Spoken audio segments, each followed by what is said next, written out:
There's a pattern that has killed every dominant currency in history, not some of them, every single one, and it follows 8 precise stages that have repeated across 7 centuries through 5 different empires. The mathematics say we're watching it happen again right now.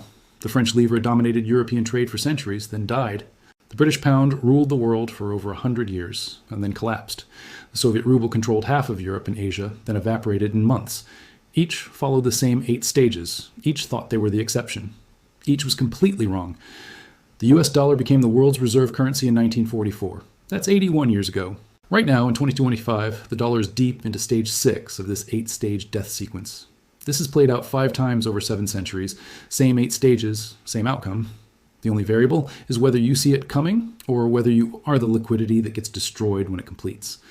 Before we go through the stages, understand what a reserve currency is. It's the currency that other nations must hold in their central bank reserves, the currency used to price global commodities, the currency that international trade cannot function without. When you're the reserve currency, every country needs your money. To buy oil, they need your currency. To settle debts, they need your currency. This creates exorbitant privilege. You can print money and export it to buy real goods. Other countries have to produce actual goods to earn your currency. You can run endless trade deficits because foreign nations must accumulate your currency for reserves. Being the reserve currency is ultimate economic power, and the pattern of how you lose it has been identical for 700 years. Stage 1. Military dominance over trade routes. Every reserve currency begins with overwhelming military power that controls the pathways global commerce flows through. France, in the 1400s, controlled Mediterranean ports and Alpine passes. Trade between northern and southern Europe flowed through French territory. The livre became essential because French military power made commerce impossible without it. Britain in the 1700s and 1800s perfected this. At its peak, the Royal Navy had more warships than the next 7 nations combined. The British controlled Suez, Gibraltar, Singapore, Malacca. Every critical choke point. The pound became global currency because British naval power made international trade impossible without it. The Soviet Union achieved this through land-based military control. By 1950, Soviet forces dominated Eastern Europe and Central Asia. The ruble became mandatory for trade within the Soviet bloc through military occupation. Over 30% of global population lived in ruble zones.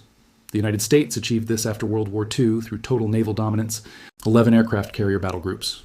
More than every other nation combined. The U.S. controls every critical trade choke point. Hormuz, Malacca, Suez, Panama. This isn't about defending America. This is about controlling global commerce. That's stage 1, military dominance over trade infrastructure. The dollar achieved this in 1945 and maintains it today.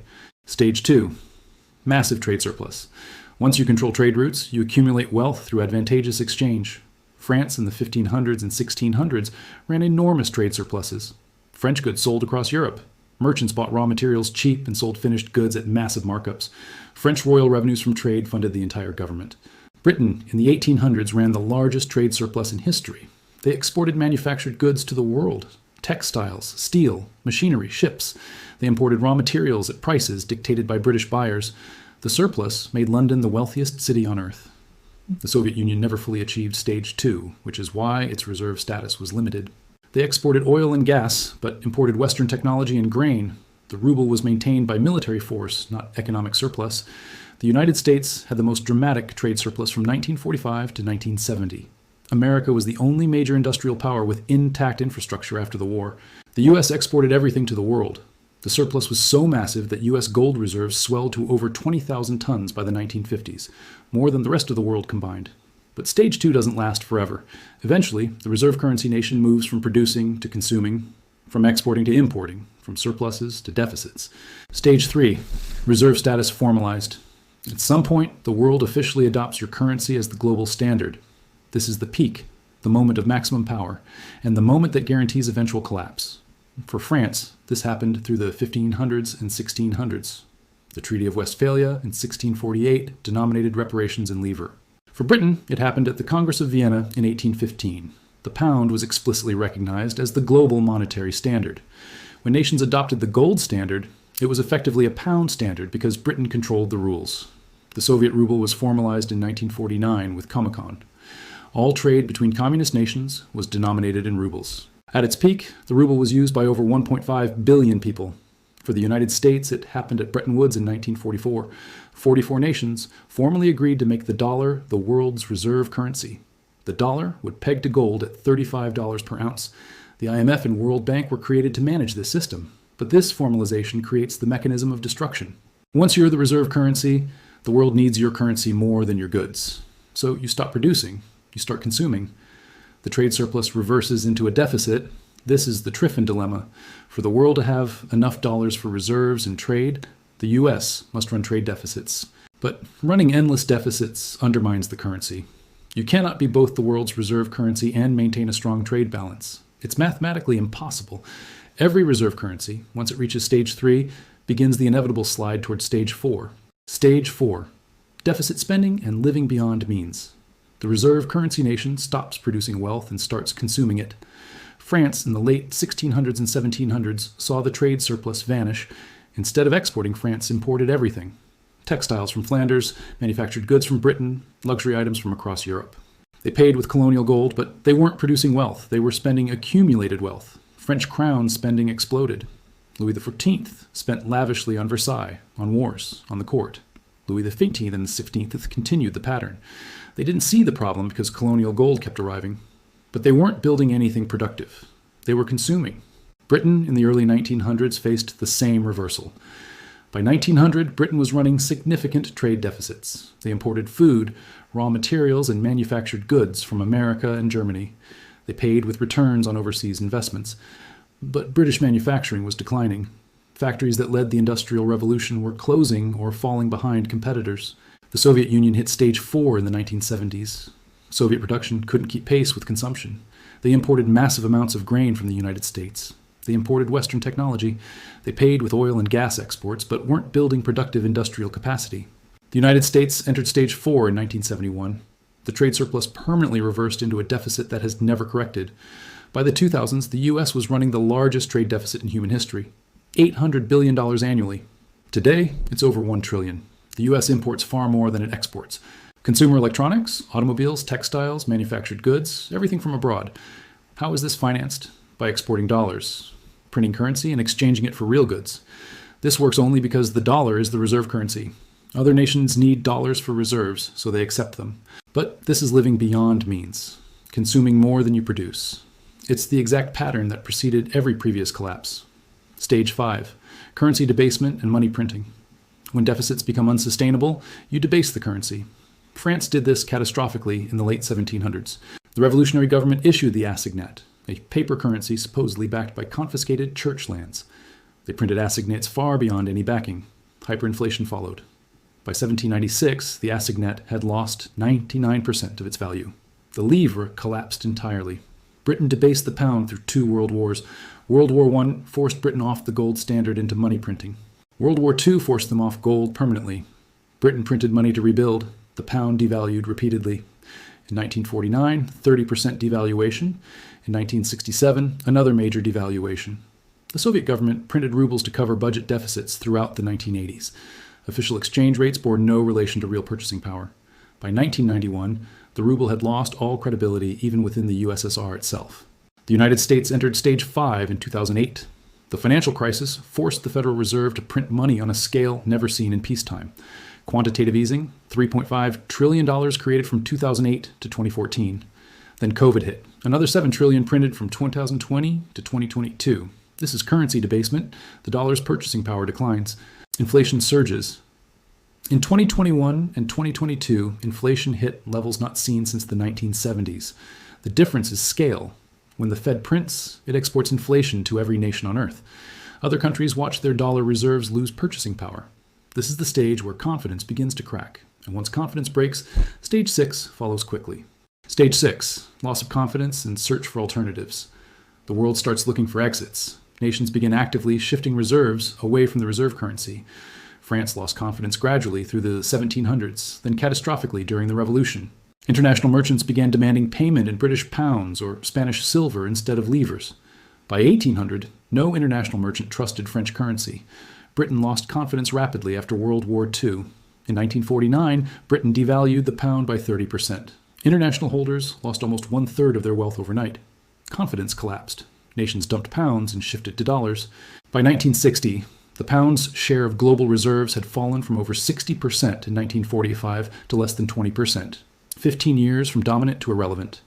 The Soviet ruble collapsed with stunning speed. In the 1980s, as oil prices fell, confidence evaporated.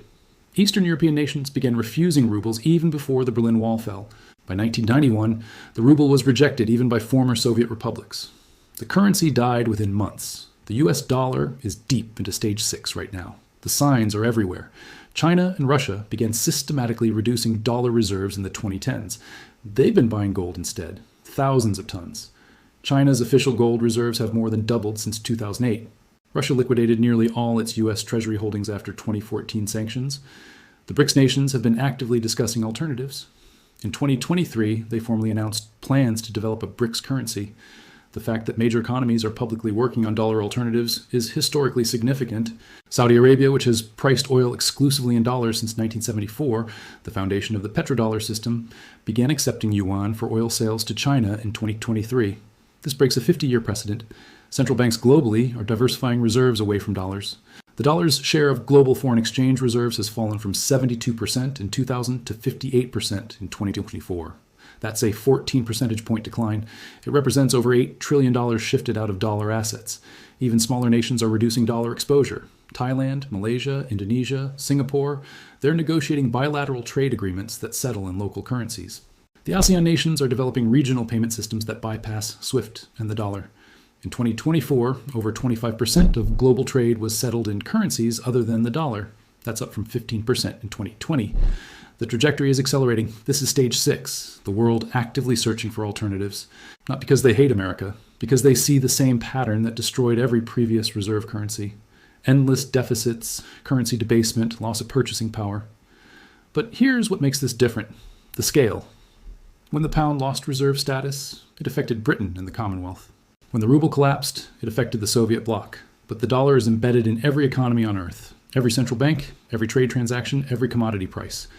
When the dollar loses reserve status, there is no part of the global economy that isn't affected. This means the transition will be more chaotic and more destructive to existing wealth than any previous reserve currency collapse in history. Stage 7, the replacement crisis. The old reserve currency loses its status not gradually, but in a crisis moment where value collapses rapidly. For France, stage 7 happened during the Revolution. The assignat hyperinflation from 1790 to 1796 destroyed French currency credibility. France went from dominant currency to regional currency in less than a generation. For Britain, stage 7 happened from 1947 to 1967. The 1949 devaluation broke international confidence. By 1967, the pound's reserve status was functionally dead. Britain went from controlling 60% of global reserves to under 10% in 20 years. For the Soviet Union, stage 7 was nearly instantaneous. When the USSR dissolved in December 1991, the ruble collapsed within weeks. Former Soviet republics rejected it immediately. The transition from functioning currency to worthless took less than 90 days. For the dollar, stage 7 hasn't happened yet, but every indicator suggests we're approaching it. Here's what a dollar crisis would look like. It starts with a trigger event, maybe a major sovereign default, maybe a U.S. debt ceiling crisis, maybe a geopolitical event that causes multiple nations to simultaneously dump dollar reserves. When it happens, global dollar holders rush for the exits. Central banks sell treasury bonds. Corporations shift cash reserves. Commodity producers demand payment in non-dollar currencies. The dollar loses 30% to 50% of its value within months. This means everything priced in dollars becomes more expensive for Americans. Imported goods spike in price. Gasoline, electronics, clothing, food, all significantly more expensive overnight. Inflation surges to levels not seen since the 1970s, possibly higher. For the rest of the world, dollar-denominated debt becomes a crisis. Emerging market nations that borrowed in dollars face defaults. Argentina, Turkey, Egypt, Pakistan, dozens of nations face sovereign debt crises simultaneously. Corporations that issued dollar bonds face bankruptcy. European, Asian, and Latin American companies with dollar debt see their obligations balloon. Mass corporate defaults follow. The U.S. government itself faces a funding crisis.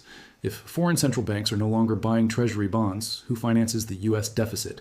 The Federal Reserve will be forced to buy treasuries directly. This causes more inflation, which causes more dollar selling, which creates a downward spiral. So what replaces the dollar? The honest answer is, we don't know yet. We're not at stage 7. We're in stage 6. But history gives us clues. The replacement must come from a nation with military dominance over trade routes, a structural trade surplus, and massive productive capacity. Right now, that's not any single nation. China has the trade surplus in production, but doesn't control global trade routes militarily. The yuan isn't freely convertible. The euro is the second most held reserve currency, but Europe has deep structural problems. Gold is increasing in appeal but cannot scale to handle daily global transaction volume. The most likely scenario is a messy multipolar transition, several regional currencies used in different trade blocs. The dollar in the Americas, the euro in Europe, the yuan in Asia, gold for settlement between blocs. This wouldn't be clean. It would be volatile, unstable, and economically devastating during the transition. Exchange rate chaos, trade disruptions, debt defaults. But it's how transitions happen when there's no obvious replacement ready.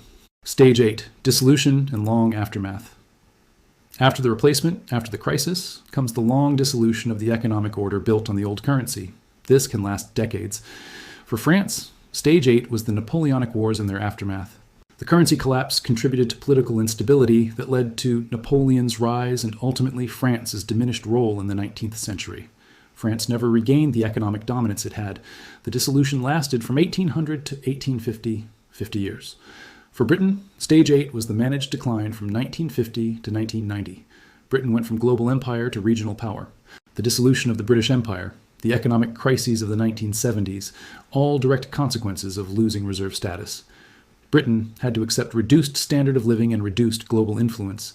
The dissolution lasted 40 years. For the Soviet Union, Stage 8 was complete collapse. Not just currency collapse, but political dissolution. The USSR ceased to exist. 15 new nations emerged. Economic chaos lasted through the 1990s. Hyperinflation, poverty, political instability. Russia didn't stabilize until the 2000s. A full decade of chaos. For the dollar, Stage 8 will be the restructuring of the American-led global order. The US will remain a large economy, but not the dominant economy. American living standards will decline as the ability to import goods paid for with printed currency disappears. The US government will have to make choices it has avoided for decades. Cut spending dramatically or raise taxes significantly. Social programs will be cut, military spending will decline, which means reduced global presence.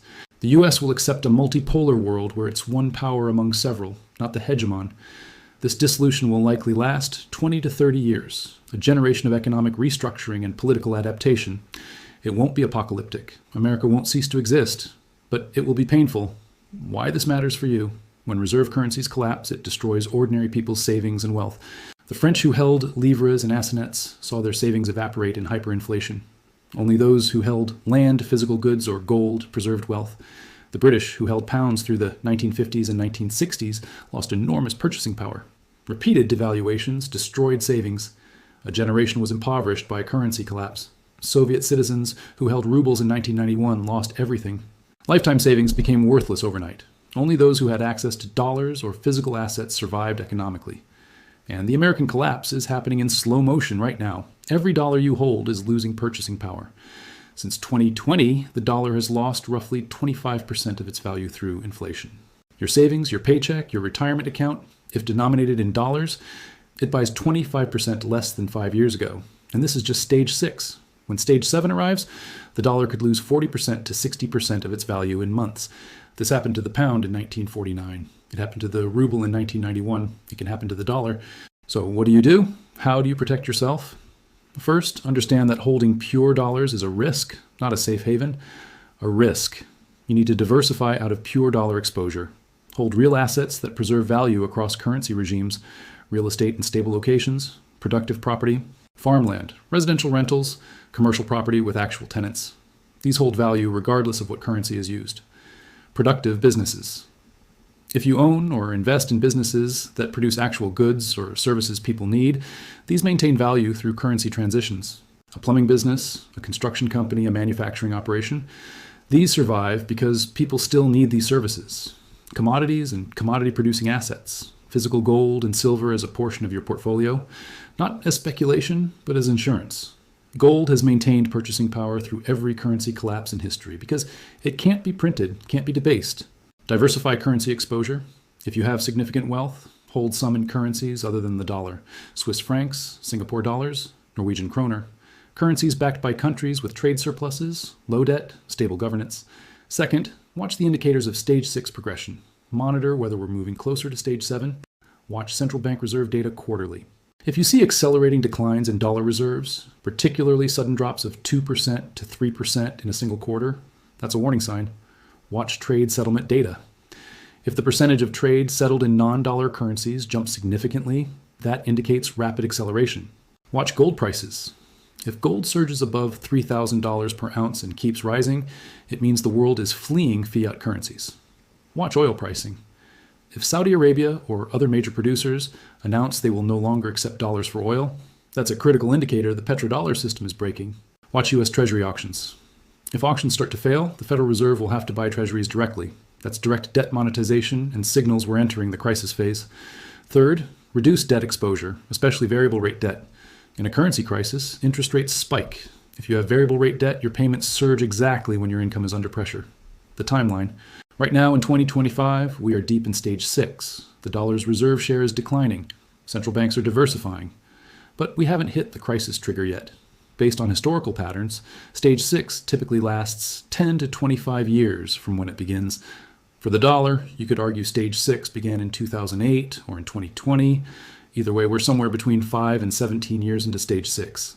Historical average says stage 6 lasts about 15 years before the crisis trigger. If 2008 was the start, we're approaching the typical endpoint. But information moves faster now. Financial markets move faster. The crisis, when it comes, will happen faster than historical precedents.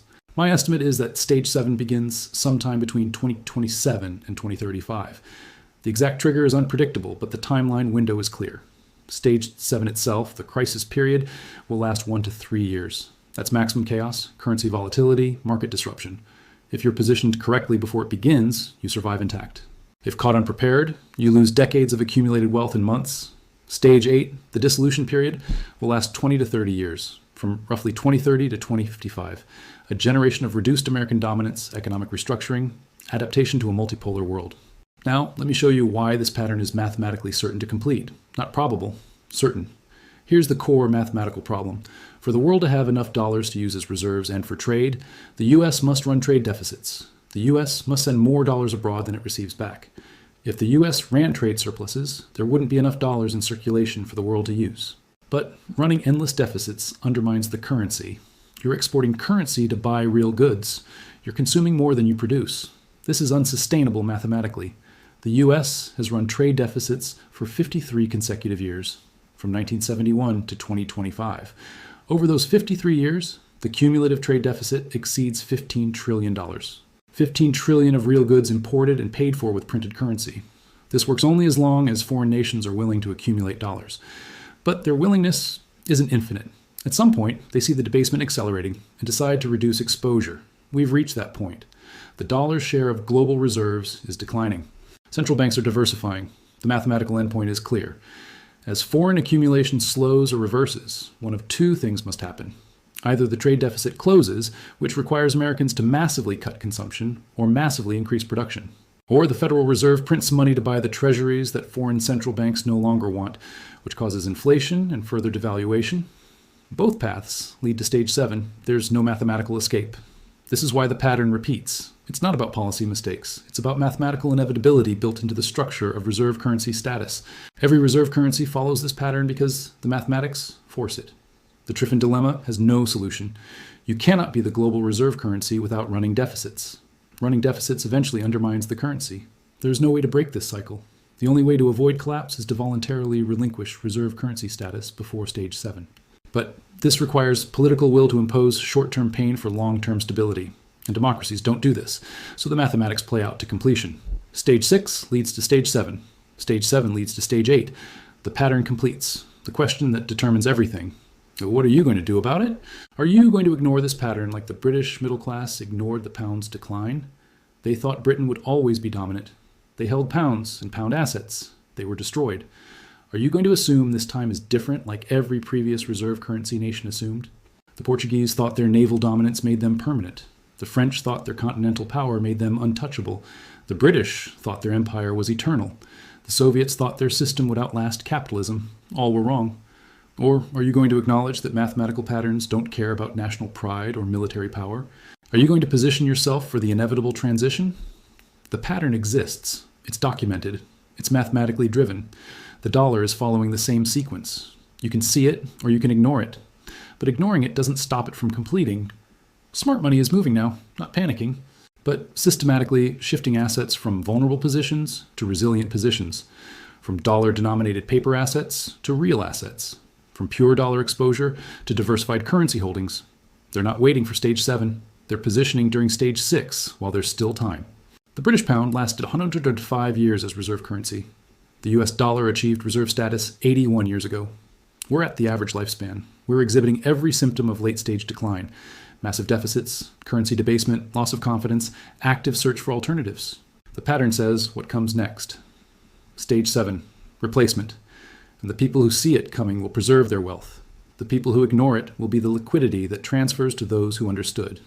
This is how reserve currencies die, not with invasion or catastrophe, with mathematics, slow then fast, ignored then undeniable. And by the time everyone sees it, the transition is complete and the wealth has already transferred. 5 times it played out, 80 to 110 years, 8 stages. And it's playing out again right now. The only question is whether you position yourself for what's coming or whether you become part of the pattern that repeats every century. The choice is yours. But the mathematics don't care what you choose. They complete either way.